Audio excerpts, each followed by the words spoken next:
বিষয়টা হচ্ছে যে ডেঙ্গু এবং চিকুনগুনিয়া দুইটি কিন্তু মানুষ একসাথে গুলিয়ে ফেলছে, কিন্তু দুইটার উপসর্গই এক। এই দুইটা চিহ্নিত করার উপায়টা আসলে কি একটু জানাবেন?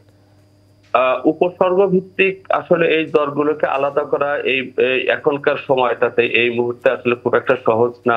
কারণ হলো আপনারা জানেন যে রোগ বৎসরে বৎসরে সময়ে সময়ে তার লক্ষণ এবং যে উপসর্গগুলো এগুলো আসলে পরিবর্তিত হয়ে যায়। তো এই কারণে আমাদের সুনির্দিষ্টকরণ করতে হলে আসলে ল্যাবরেটরি পরীক্ষাগুলো করে এগুলোকে আলাদা করা দরকার। তারপরেও আমরা স্বাভাবিকভাবে যেটাকে দেখি যে আমরা আগে ডেঙ্গু জ্বর হলে আমরা বলতাম যে জ্বর হচ্ছে, শরীরে প্রচন্ড ব্যথা হচ্ছে, মাথা ব্যথা হচ্ছে, চোখে ব্যথা হচ্ছে, জরুরি ক্ষেত্রে পেটে ব্যথা, এমনকি ডায়রিয়া, কোনো কোনো ক্ষেত্রে প্রস্রাব কমে যাওয়া, গায়ে পানি ধরে যাওয়া, ব্লাড প্রেশার কমে যাওয়া, এই জাতীয় যে এবং গায়ের চামড়ার নিচে রক্তের মতো গুটি গুটি দানা তৈরি হওয়া, এগুলোকে আমরা ডেঙ্গুর লক্ষণ বলতাম।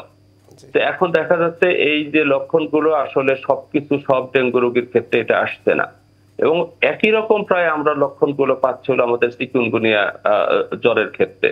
সুতরাং আমাদের জনসাধারণের জন্য অনুরোধ থাকবে যে আমরা এই ধরনের জ্বরের যদি আক্রান্ত হয়ে যাই, প্রথমত হলো যে আমরা চিকিৎসকের পরামর্শ নিব।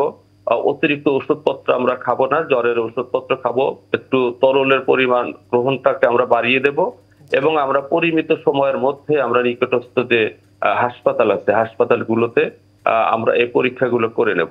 তো আপনি এটাও জানেন যে সরকার কিন্তু আসলে জনগণের সুবিধার্থে এই যে কোভিড-19 এবং ডেঙ্গু এই রোগগুলোর পরীক্ষা করার জন্য ল্যাবরেটরি ফি যেগুলো আছে এগুলো কিন্তু নির্ধারণ করে দিয়েছে, যাতে করে মানুষ স্বস্তির সাথে পরীক্ষাগুলো করতে পারে। জি স্যার, ধন্যবাদ আপনাকে অসংখ্য আমাদের সাথে থাকার জন্য এবং এই পরামর্শ দেওয়ার জন্য।